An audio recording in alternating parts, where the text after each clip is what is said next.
Jnanadhwani 90.8 FM ಸಮುದಾಯ radio ಕೇಳುಗರಿಗೆಲ್ಲ ನಮಸ್ಕಾರ. ನಾನು ಶ್ರೀಮತಿ ಸುಮಾ ನಾಗೇಂದ್ರ. ಕೇಳುಗರೆ, ಶ್ರೀಮತಿ ಶಾಂತಾ ನಾಗರಾಜ್ ಅವರ ನೀವು ಯಶಸ್ವಿ ಗೃಹಿಣಿಯೇ ಈ ಪುಸ್ತಕದ ಮುಂದುವರೆದ ಭಾಗವನ್ನ ಕೇಳೋಣ ಬನ್ನಿ. ಹೆಣ್ಣಿಗೆ ಹೆಣ್ಣೇ ಶತ್ರುವೆ? ಕೆಲವು ಮಾತುಗಳು ಅದ್ಯಾವುದೋ ಕಾಲದಲ್ಲಿ ಯಾವುದೋ ಕಾರಣಕ್ಕೆ ಹುಟ್ಟುಕೊಂಡು ಎಷ್ಟು ಗಾಢವಾಗಿ ಜನಮನದಲ್ಲಿ ಬೇರ್ ಬಿಟ್ಬಿಡ್ತಾ ಇರುತ್ತೆ ಅಂದ್ರೆ, ಶತಶತಮಾನ ಕಳೆದ್ರೂ ಆ ಬೇರುಗಳನ್ನ ಕಿತ್ತೆಸೆಯೋದು ಅಸಾಧ್ಯವಾಗಿಯೇ ಉಳಿದ್ಬಿಡುತ್ತೆ. 1000 ವರ್ಷಗಳ ಮರಗಳನ್ನು ಲೀಲಾಜಾಲವಾಗಿ ಬೇರು ಸಹಿತ ಮನುಷ್ಯ ಕಿತ್ತೆಸೆದ್ಬಿಡ್ತಾನೆ. ಆದ್ರೆ ಈ ನಂಬಿಕೆ ಅನ್ನೋ ಮರದ ಬೇರುಗಳು ಮಾತ್ರ ಅಚಲ. ಇಂಥ ನಂಬಿಕೆಗೆ ಒಂದು ಉದಾಹರಣೆ ಈ ಹೆಣ್ಣಿಗೆ ಹೆಣ್ಣೇ ಶತ್ರು ಅನ್ನೋ ಮಾತು. ಮಹಿಳೆಯರ ಬಗ್ಗೆ ಅನೇಕ ನಂಬಿಕೆ ಮತ್ತು ಅಪನಂಬಿಕೆಗಳನ್ನ ಪುರುಷ ಪ್ರಧಾನ ಸಮಾಜ ಹುಟ್ಟುಹಾಕಿದೆ. ಶಿಲಾಯುಗಕ್ಕೂ ಮುನ್ನ ಮಹಿಳೆಗೆ ಹಡೆಯುವ ಶಕ್ತಿ ಇರುವುದನ್ನ ಕಂಡ ಪುರುಷ ಬಹಳ ಕಾಲದವರೆಗೆ ಆ ಮಗು ಹುಟ್ಟಲು ತಾನೂ ಕಾರಣ ಅನ್ನೋದನ್ನೂ ತಿಳಿಯದ ಪುರುಷ ಮಹಿಳೆಯ ಬಗ್ಗೆ ಭಯಭಕ್ತಿಗಳನ್ನೇ ಹೊಂದಿದ್ದ. ಅದು ಮಾತೃಪ್ರಧಾನ ಸಮಾಜವಾಗಿ ರೂಪುಗೊಂಡಿತು. ನಂತರ ನಿಧಾನವಾಗಿ ಪಿತೃಪ್ರಧಾನ ಸಮಾಜ ಪ್ರಚಲಿತವಾದರೂ ಮಹಿಳೆಯ ಈ ಹೊರುವ ಹೇರುವ ಶಕ್ತಿಯ ಬಗ್ಗೆ ಸಮ್ಮಿಶ್ರ ಭಾವಗಳು ಪುರುಷನಲ್ಲಿ ಉಳಿದೇ ಹೋಯಿತು.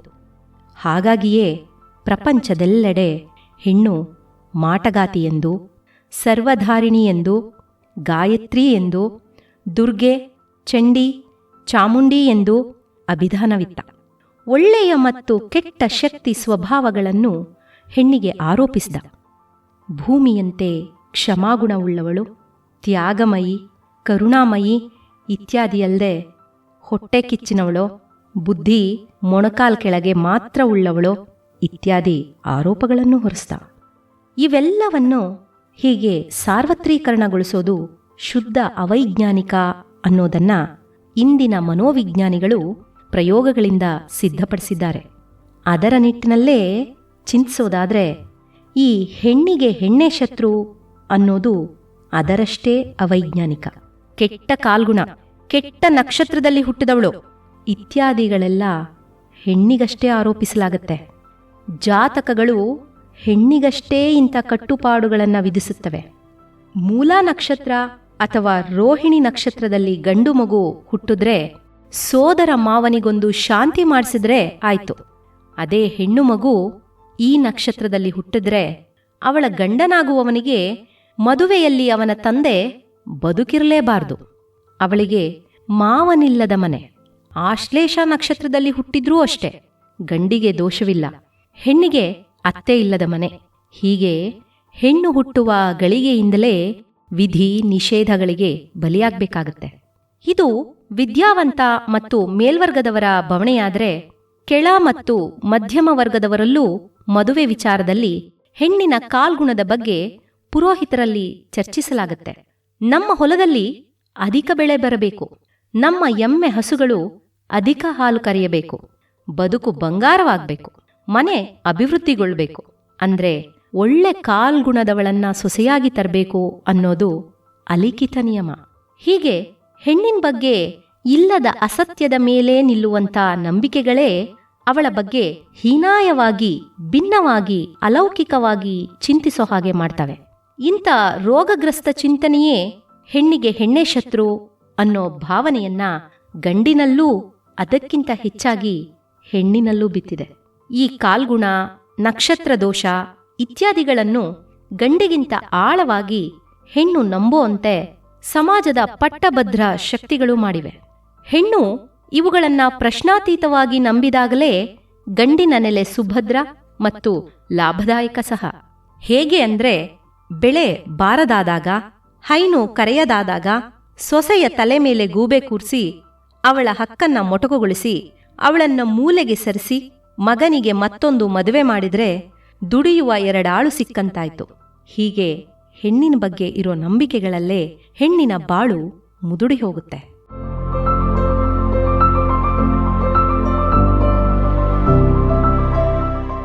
ಹೆಣ್ಣಿಗೆ ಹೆಣ್ಣೇ ಶತ್ರು ಅನ್ನೋದಕ್ಕೆ ಢಾಳಾಗಿ ಕೊಡುವ ಉದಾಹರಣೆ ಅತ್ತೆ ಸೊಸೆಯರದು.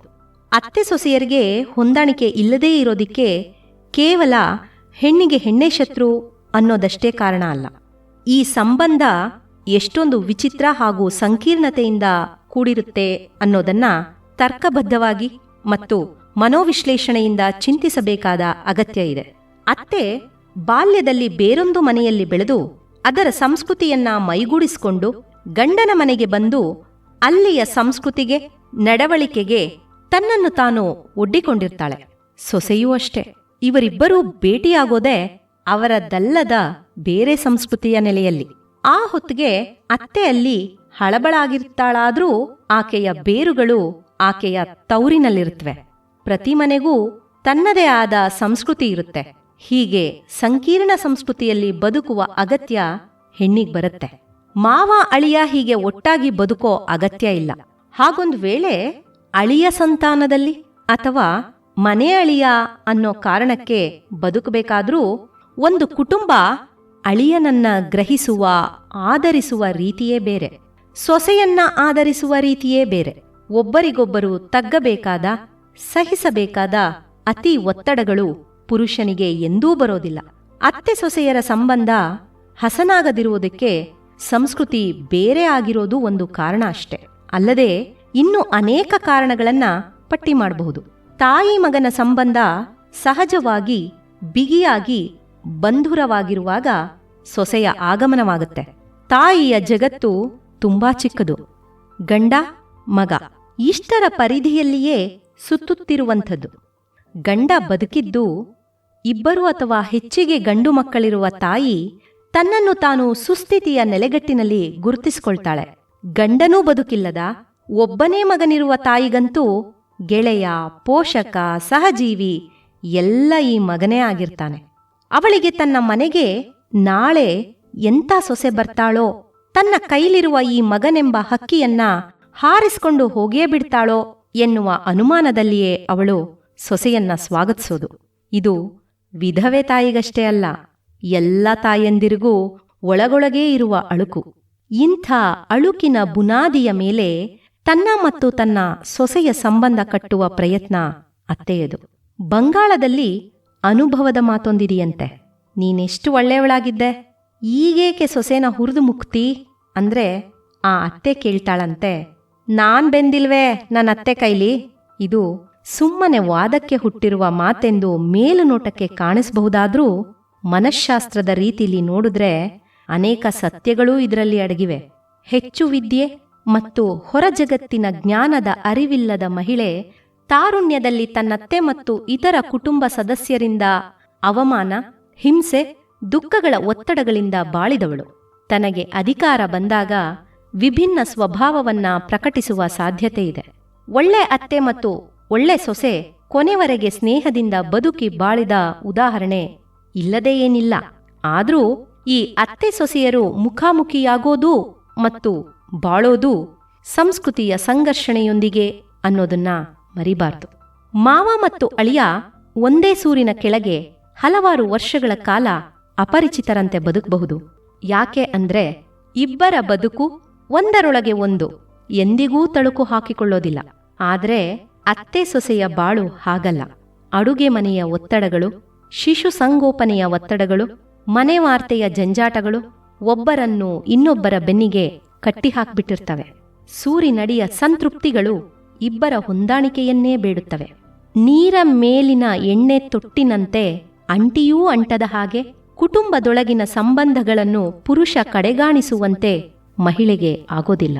ಮಹಿಳೆಯ ಸಹಜ ಗುಣಗಳಾದ ಭಾವುಕತೆ, ಸ್ನೇಹಪರತೆ, ಕರ್ತವ್ಯ ಪ್ರಜ್ಞೆ ಇವುಗಳು ಅವಳನ್ನು ಸುಮ್ಮನಿರಲು ಬಿಡೋದಿಲ್ಲ. ಹೊಡೆದಾಡ್ಕೊಂಡಾದ್ರೂ ಇವುಗಳೆಲ್ಲವನ್ನ ಅವಳು ನಿಭಾಯಿಸ್ತಾಳೆ. ಸೊಸೆಯ ಮನಸ್ಥಿತಿಯೂ ಅತ್ತೆಯದಕ್ಕಿಂತ ತೀರಾ ಭಿನ್ನವಾಗಿಯೇನೂ ಇರೋದಿಲ್ಲ. ಅವಳ ಬಾಲ್ಯದಲ್ಲಿ ತನ್ನ ತಾಯಿ ಮತ್ತು ಅವಳತ್ತೆಯರ ನಡುವಿನ ಸಂಘರ್ಷಗಳನ್ನ ಕಂಡಿರ್ತಾಳೆ.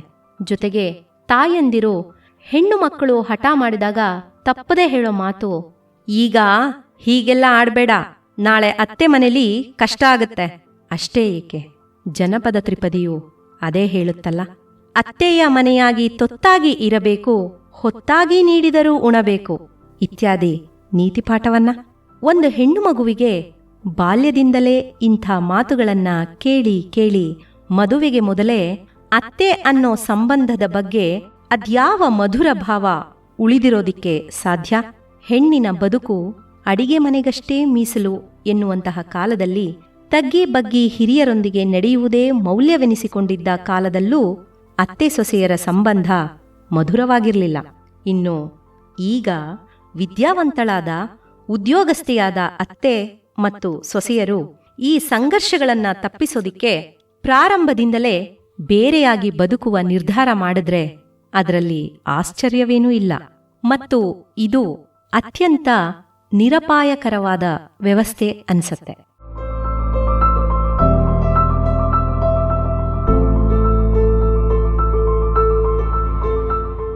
ಹೆಣ್ಣಿಗೆ ಹೆಣ್ಣೆ ಶತ್ರು ಇದಕ್ಕೆ ಕೊಡುವ ಮತ್ತೊಂದು ಉದಾಹರಣೆ ಮಲತಾಯಿ ಮಲಮಗಳು.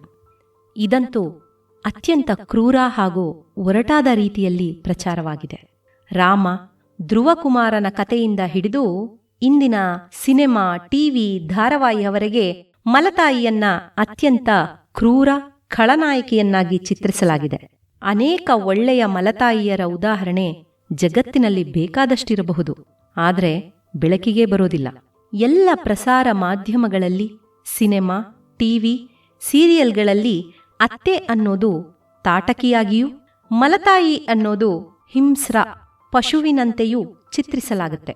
ಬಹಳ ಹಿಂದೆ ಪುರುಷ ತನ್ನ ಮಗನ ಅಥವಾ ಮಗಳ ವಯಸ್ಸಿನ ಹುಡುಗಿಯನ್ನ ಮದುವೆಯಾಗಿ ದೊಡ್ಡ ಮನೆಯ ಜವಾಬ್ದಾರಿಯನ್ನು ಪುಟ್ಟ ಹೆಗಲಿಗೆ ಹೇರಿದಾಗ ಬಹುಶಃ ಹೆಣ್ಣು ಕಂಗಾಲಾಗಿ ರಾಕ್ಷಸೀ ಪ್ರವೃತ್ತಿ ತೋರಿರಬಹುದಾದ್ರೂ ಎಲ್ಲ ಮಲತಾಯಿಯರು, ಎಲ್ಲ ಅತ್ತೆಯರು ಕೆಟ್ಟವರೇ ಅಂತ ಸಾರ್ವತ್ರಿಕವಾಗಿಸೋದು ಎಷ್ಟರ ಮಟ್ಟಿಗೆ ಸರಿ ಅನ್ನೋದು ಇಲ್ಲಿ ಮುಖ್ಯ ಪ್ರಶ್ನೆಯಾಗಿದೆ.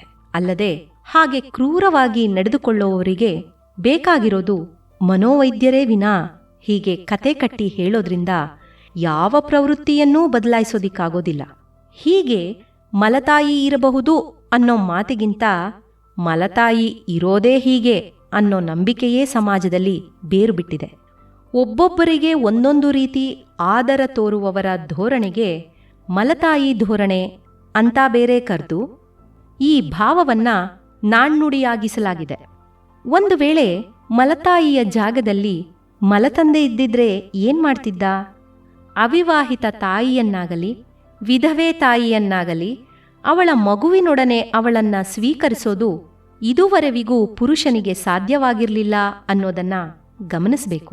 ಇತ್ತೀಚೆಗೆ ವಿಧವಾ ವಿವಾಹ ಸಹ್ಯವಾದ ಮೇಲೆ ಎಲ್ಲೋ ಅಲ್ಲೊಬ್ಬ ಇಲ್ಲೊಬ್ಬ ವಿಶಾಲ ಹೃದಯಿ ಇಂಥ ಸ್ಥಾನವನ್ನ ಪಡೆಯುತ್ತಿರಬಹುದು. ಅವರ ಸಂಖ್ಯೆ 100ಕ್ಕೆ ಅಲ್ಲ, 1000ಕ್ಕೂ ಅಲ್ಲ, ಲಕ್ಷಕ್ಕೆ ಒಂದೆರಡು ಸಂಖ್ಯೆಯಲ್ಲಿ ಸಿಗಬಹುದಷ್ಟೆ. ಹಾಗೆ ತನ್ನದಲ್ಲದ ಮಗುವಿಗೆ ತನ್ನ ಮಕ್ಕಳ ಸ್ಥಾನ ಕೊಡುವ, ಆದರಿಸುವ ಪುರುಷ ಸಂಸ್ಕೃತಿ ನಮ್ಮಲ್ಲಿದ್ದಿದ್ದರೆ ಕುಂತಿ ಏಕೆ ಕರ್ಣನನ್ನ ನೀರಿಗಾಕುತ್ತಿದ್ಲೋ? ಇಂದಿಗೂ ತೊಟ್ಟಿಯ ಬಳಿ ಸಿಗುವ ಮಕ್ಕಳು ಏಕೆ ಅನಾಥರಾಗ್ತಾರೆ? ಮನುಷ್ಯ ಸ್ವಭಾವ ಒಂದೇ, ಸ್ವಾರ್ಥ ಎಲ್ಲರಲ್ಲೂ ಇರುವಂಥದ್ದು. ಹೆಣ್ಣಿನ ಅವಹೇಳನಕ್ಕೆ ಕೊಡುವ ಸವತಿ ಮಾತ್ಸರ್ಯ ಸಹ ಇಂಥದೇ ಮಧುರವಲ್ಲದ ಬಾಂಧವ್ಯದ ಮೇಲೆ ಹೊರಡುವಂಥದ್ದು. ಮಹಾಭಾರತದ ದ್ರೌಪದಿಯನ್ನು ಬಿಟ್ರೆ ಒಂದೇ ಮನೆಯಲ್ಲಿ ಹಲವು ಗಂಡಂದಿರ ಜೊತೆ ಒಬ್ಬ ಮಹಿಳೆಯ ವಾಸದ ಉದಾಹರಣೆ ಇನ್ನೆಲ್ಲಿಯೂ ಸಿಗೋದಿಲ್ಲ. ಬಹುಪತ್ನಿತ್ವದ ಉದಾಹರಣೆ ಲಕ್ಷದಷ್ಟಿದೆ. ಹೆಣ್ಣಿಗೆ ಒಂದು ರೀತಿಯ ಬದುಕು, ಗಂಡಿಗೆ ಒಂದು ರೀತಿಯ ಬದುಕು ನೀಡಿ ಇವಳು ಹೀಗೆ ಮತ್ಸರ ಪಡ್ತಾಳೆ, ಹೆಣ್ಣೇ ಹೀಗೆ ಅನ್ನೋ ಭಾವನೆ ಅನಾರೋಗ್ಯವಾದುದು. ಈ ಎಲ್ಲ ಉದಾಹರಣೆಗಳಲ್ಲೂ ಅತ್ಯಂತ ವ್ಯಕ್ತಿಗತವಾದ ವಿಚಾರವನ್ನು ಸಾರ್ವತ್ರಿಕಗೊಳಿಸಲಾಗಿದೆ. ಇದರ ಬಗ್ಗೆ ಮನೋವಿಜ್ಞಾನದ ನೆಲೆಯಲ್ಲಿ ಸರಿಯಾದ ಚಿಂತನೆ ನಡೆಯಬೇಕಾಗಿದೆ. ಗಂಡಾದ ಮಾತ್ರಕ್ಕೆ ಅವನಿಗೆ ಇಂಥ ಯಾವ ವಿಶೇಷಣಗಳೂ ಹಚ್ಚಲಾಗೋದಿಲ್ಲ.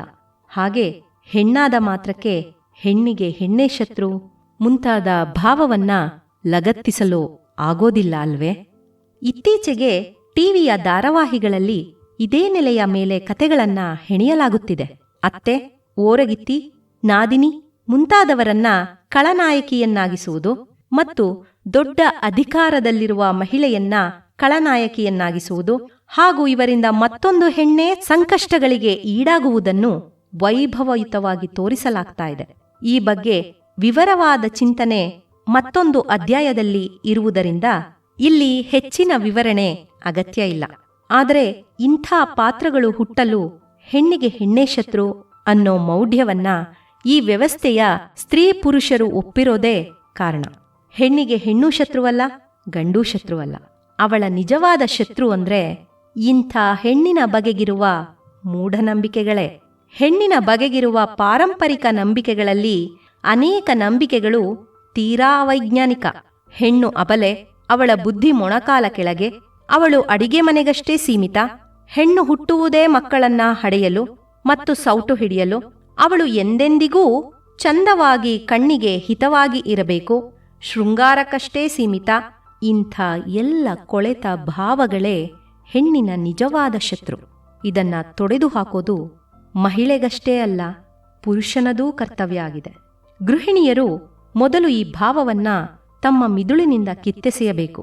ಅದರ ಜಾಗದಲ್ಲಿ ಆರೋಗ್ಯಪೂರ್ಣ ಚಿಂತನೆ ಬೆಳೆಸಿಕೊಳ್ಳಬೇಕು. ಅವರ ಗಂಡು ಮತ್ತು ಹೆಣ್ಣು ಮಕ್ಕಳಲ್ಲಿ ಒಳ್ಳೆಯ ಭಾವವನ್ನ ಬಿತ್ತಬೇಕು. ಆಗ ಮಾತ್ರ ಆರೋಗ್ಯಕರ ಸಮಾಜ ಇರುವುದಕ್ಕೆ ಸಾಧ್ಯವಾಗತ್ತೆ. ಈ ನಿಟ್ಟಿನಲ್ಲೇ ನಮ್ಮೆಲ್ಲರ ಪ್ರಯತ್ನವೂ ಇರಲಿ ಅಲ್ವೇ?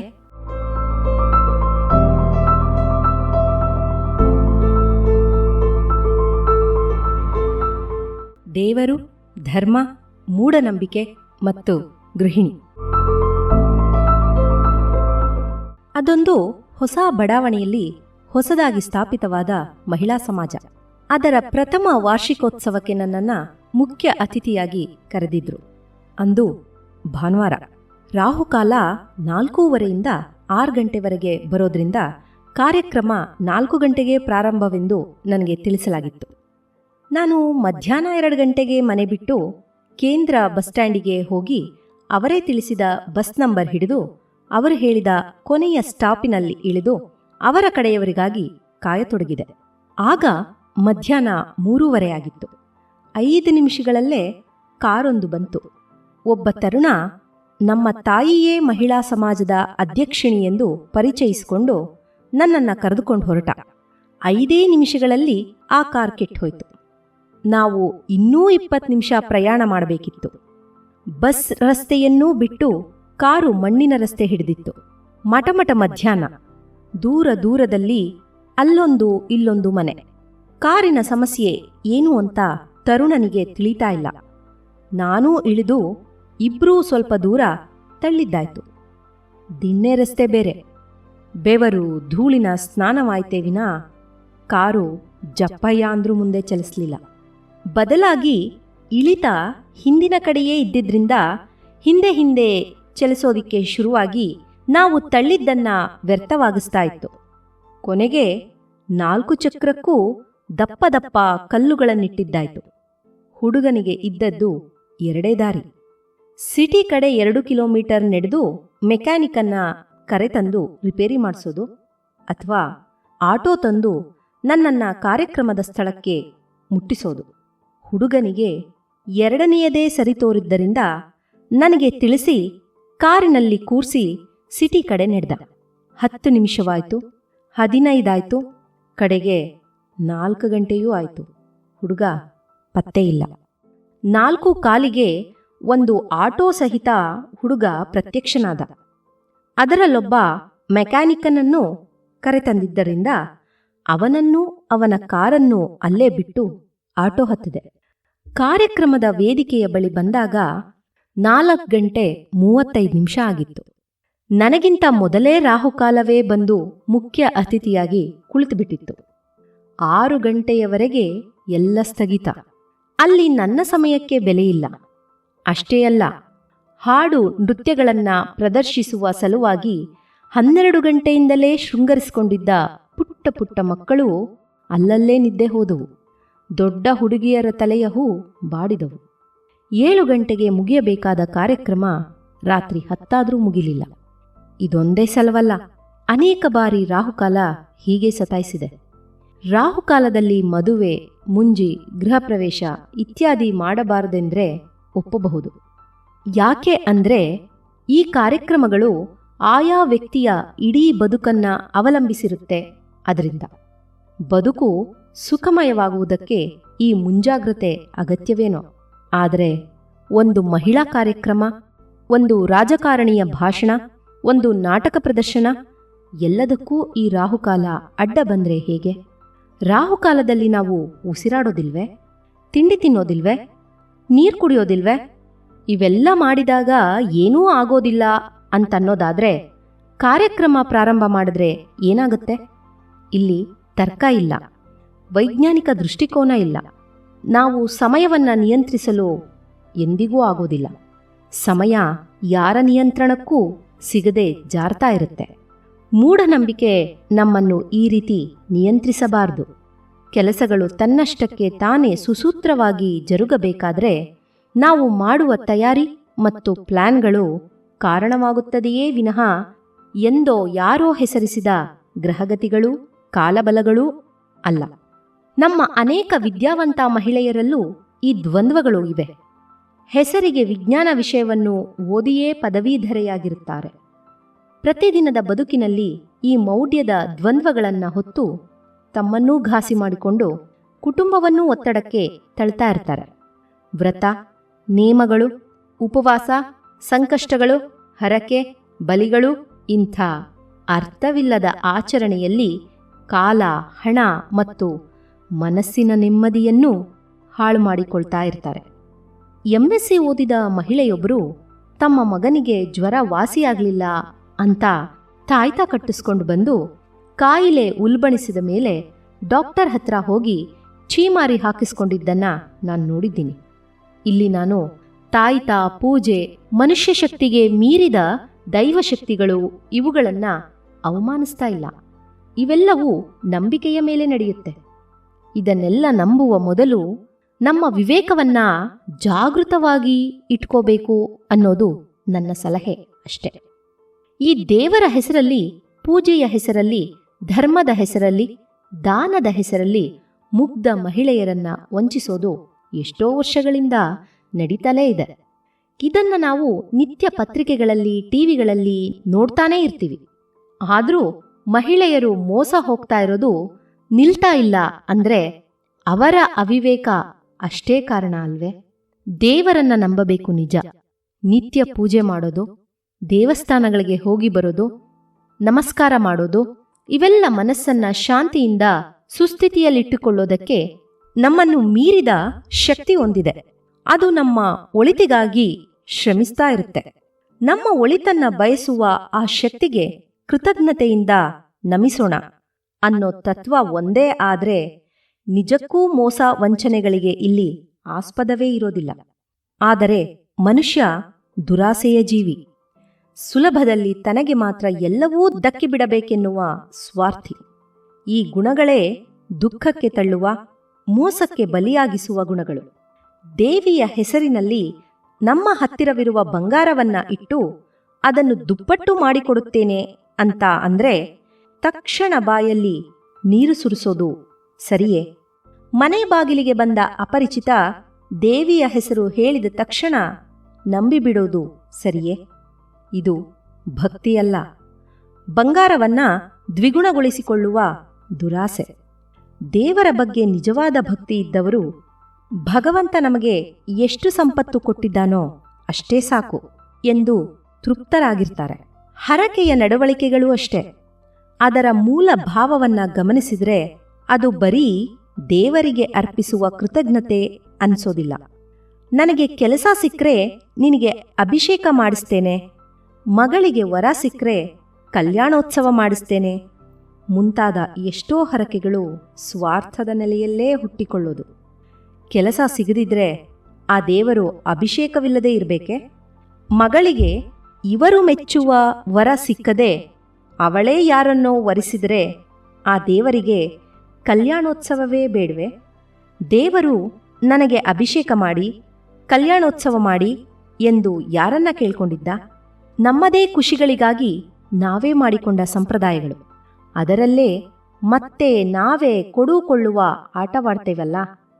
ಮಹಾದಾರ್ಶನಿಕರು, ಭಕ್ತರೂ ಆದ ಕವಿ ಪೂತಿ ನರಸಿಂಹಾಚಾರ್ಯರು ಅದಕ್ಕೆ ಹೀಗೆ ಹೇಳಿದ್ದಾರೆ: ದೇವಗೊಂಬೆ ಪೂಜೆ ಆಟ ಭಕ್ತಿ ಸೋಜಿಗ ಎಂದು.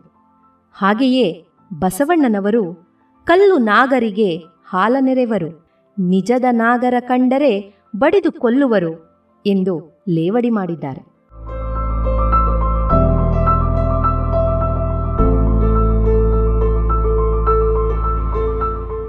ಧರ್ಮ ಅನ್ನೋದರ ಸರಿಯಾದ ಅರ್ಥವನ್ನೇ ನಾವು ವಿದ್ಯಾವಂತರೂ ಸೇರಿದಂತೆ ಎಲ್ಲರೂ ಸರಿಯಾದ ರೀತಿಯಲ್ಲಿ ಗ್ರಹಿಸಿಲ್ಲ. ಪ್ರಾಚೀನ ಕಾಲದಲ್ಲಿ ಧರ್ಮ ಅಂದ್ರೆ ಸತ್ಯದ ದಾರಿಯಲ್ಲಿ ನಡೆಯೋದು ಅಂತಷ್ಟೇ ಇತ್ತು. ಮನುಜ ಧರ್ಮ ಅಂದ್ರೆ ಮನುಷ್ಯ ತಾನೂ ಬಾಳಿ ತನ್ನ ಸುತ್ತಲಿನವರನ್ನೂ ಬಾಳುವಂತೆ ನಡೆದುಕೊಳ್ಳೋದೇ ಆಗಿತ್ತು. ಮುಂದೆ ರಾಜಧರ್ಮ, ವರ್ತಕ ಧರ್ಮ, ಸೈನಿಕ ಧರ್ಮ, ಯಜಮಾನ ಧರ್ಮ, ಸ್ತ್ರೀ ಧರ್ಮ ಇತ್ಯಾದಿ ಅವರವರ ಉದ್ಯೋಗ ಮತ್ತು ವರ್ಗಗಳಿಗೆ ತಕ್ಕಂತೆ ಧರ್ಮದ ವಿಸ್ತಾರವಾಯಿತು. ಬರುಬರುತ್ತಾ ಜಾತಿ ಧರ್ಮಗಳೇ ಪ್ರಮುಖವಾಗತೊಡಗಿ ಮಠ ಮಾನ್ಯದ ಧರ್ಮಗಳೇ ಧರ್ಮಗಳು ಅನ್ನೋ ಸಂಕುಚಿತಾರ್ಥವನ್ನ ಪಡೆದುಕೊಂಡಿದೆ. ಇವತ್ತಿಗೂ ಧರ್ಮ ಅನ್ನೋ ಪದವನ್ನ ಉಚ್ಚರಿಸಿದ ಕೂಡಲೇ ಅದನ್ನ ಜಾತಿ ಸೂಚಕ ಅಂತಲೇ ಭಾವಿಸುವ ಪರಿಪಾಠ ಬಂದ್ಬಿಟ್ಟಿದೆ. ಈ ರೀತಿಯೆಲ್ಲ ನಮ್ಮ ಧರ್ಮದಲ್ಲಿ ಇಲ್ಲ ಅಂತ ಯಾರಾದ್ರೂ ಹೇಳಿದ್ರೆ ತಕ್ಷಣ ಅದು ಕ್ರೈಸ್ತ ಧರ್ಮವೋ, ಮುಸ್ಲಿಂ ಧರ್ಮವೋ, ಹಿಂದೂ ಧರ್ಮವೋ ಅನ್ನೋ ಗ್ರಹಿಕೆ ಮೂಡ್ಬಿಡುತ್ತೆ.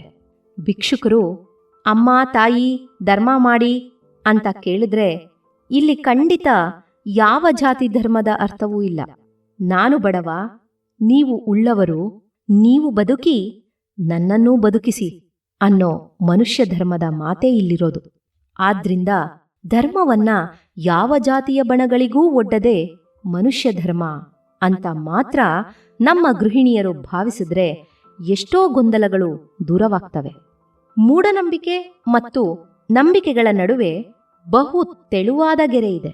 ಒಂದು ಕಾಲದಲ್ಲಿ ಬರೀ ನಂಬಿಕೆಯಾಗಿದ್ದು ವಿಜ್ಞಾನ ಬೆಳೆದಂತೆಲ್ಲ ಮೂಢನಂಬಿಕೆಗಳಾಗಿ ರೂಢಿಯಾಗಿರುವುದಕ್ಕೆ ಬಹಳಷ್ಟು ಉದಾಹರಣೆಗಳಿವೆ. ಉದಾಹರಣೆಗೆ ಬಂಜೆ ಅನ್ನೋ ಶಬ್ದ. ಒಂದು ಕಾಲದಲ್ಲಿ ಗರ್ಭವನ್ನು ಧರಿಸುವವಳು, ಹೊರುವ ಹೆರುವ ಕ್ರಿಯೆಗೆ ಪಕ್ಕಾಗುವವಳು ಹೆಣ್ಣು ಎಂದಷ್ಟೇ ತಿಳಿದಿದ್ದರಿಂದ ಮಕ್ಕಳನ್ನು ಹಡೆದವಳು ತಾಯಿಯಾದವಳು ಮಾತೃದೇವತೆಯ ಸ್ಥಾನಕ್ಕೆ ತಲುಪಿ ಪೂಜಿಸಿಕೊಂಡಳು.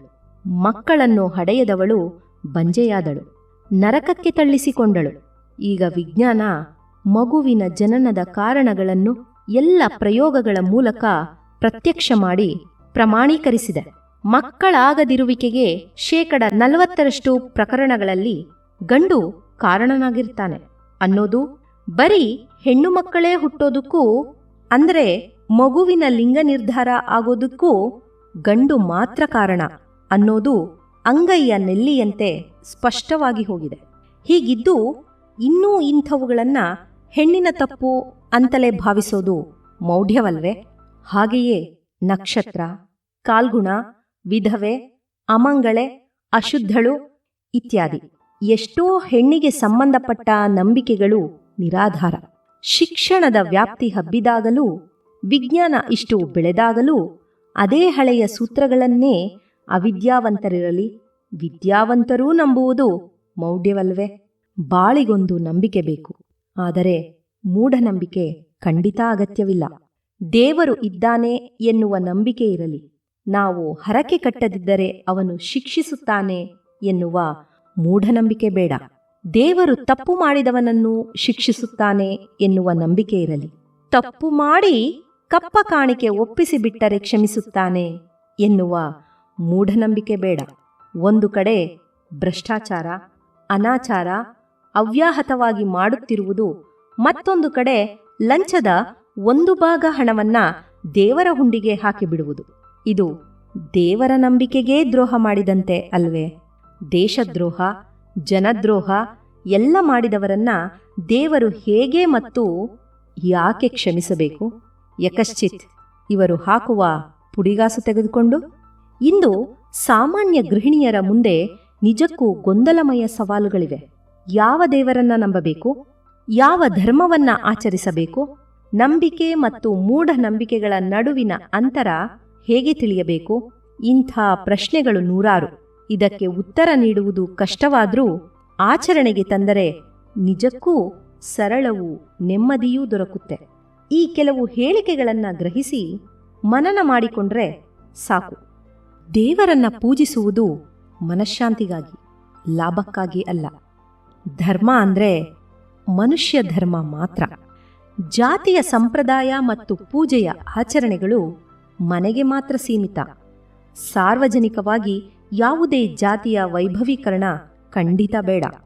ಸಾರ್ವಜನಿಕ ಜೀವನದಲ್ಲಿ ಎಲ್ಲರೂ ಸಮಾನರೇ. ಯಾವ ಜಾತಿಯೂ ಮೇಲಲ್ಲ, ಯಾವುದೂ ಕೀಳಲ್ಲ. ನಂಬಿಕೆಗಳು ಅಗತ್ಯವಾಗಿ ಇರಲಿ, ಮೂಢನಂಬಿಕೆಗಳು ಖಂಡಿತ ಬೇಡ. ಅನೇಕ ಜನಪ್ರಿಯ ನಂಬಿಕೆಗಳಲ್ಲಿ ಯಾವುದು ವೈಜ್ಞಾನಿಕ, ಯಾವುದು ಅವೈಜ್ಞಾನಿಕ ಎಂಬುದನ್ನು ವಿಶ್ಲೇಷಣೆ ಮಾಡಿ. ಬಲ್ಲವರನ್ನು ಕೇಳಿ. ವೈಜ್ಞಾನಿಕವಾದವುಗಳನ್ನು ಉಳಿಸಿಕೊಂಡು ಅವೈಜ್ಞಾನಿಕವಾದವುಗಳನ್ನು ಬಿಟ್ಟುಬಿಡಿ. ಮಾಟ, ಮಂತ್ರ, ಗ್ರಹಚಾರ, ಕೆಟ್ಟ ನಕ್ಷತ್ರ, ಕೆಟ್ಟ ಕಣ್ಣು ಇವೆಲ್ಲವೂ ಅನಾಗರಿಕ ಮತ್ತು ಅನಗತ್ಯ. ದೇವರು, ದೆವ್ವ ಇವುಗಳು ಮೈಮೇಲೆ ಬರುವುದು ಕೇವಲ ಮನಸ್ಸಿನ ಸ್ಥಿತಿ ಅಷ್ಟೆ. ಡಾಕ್ಟರ್ CR ಚಂದ್ರಶೇಖರ್ ರವರು ಬರೆದು ನವಕರ್ನಾಟಕ ಪ್ರಕಾಶನದವರು ಪ್ರಕಟಿಸಿರುವ ದೇವರು ದೆವ್ವ ಇರುವವೇ, ಮೈಮೇಲೆ ಬರುವುವೇ ಪುಸ್ತಕವನ್ನ ಒಮ್ಮೆ ಓದಿ. ದೆವ್ವದ ಪರಿಕಲ್ಪನೆ, ನಿರೀಕ್ಷೆ, ಭ್ರಮೆ ಕಲ್ಪನೆಗಳಿಂದ ಹುಟ್ಟಿಕೊಂಡಿರೋದು. ದೇವರು ಎಂದಿಗೂ ಯಾರಿಗೂ ಕೇಡನ್ನ ಮಾಡೋದಿಲ್ಲ. ದೇವರು ದಯಾಮಯಿ. ಮನುಷ್ಯತ್ವದಲ್ಲೇ ದೈವತ್ವವಿದೆ. ಒಳ್ಳೆಯ ಮನುಷ್ಯ ಭಾಗಶಃ ದೇವರಂತೆ. ಅತಿ ಸ್ವಾರ್ಥ, ಕ್ರೌರ್ಯ ಇವು ರಾಕ್ಷಸಿ ಗುಣಗಳು. ಇವನ್ನು ಪೋಷಿಸುತ್ತಾ ದೇವರಿಗೆ ಎಷ್ಟು ಹರಕೆ ಕಟ್ಟಿದ್ರೂ ಒಳ್ಳೆಯದಾಗೋದಿಲ್ಲ. ಈ ಎಲ್ಲ ಹೇಳಿಕೆಗಳನ್ನು ಗ್ರಹಿಸಿ ಮನನ ಮಾಡಿದಾಗ ನಿಜವಾದ ನೆಮ್ಮದಿ ದೊರಕತ್ತೆ. ಏನಂತೀರಾ?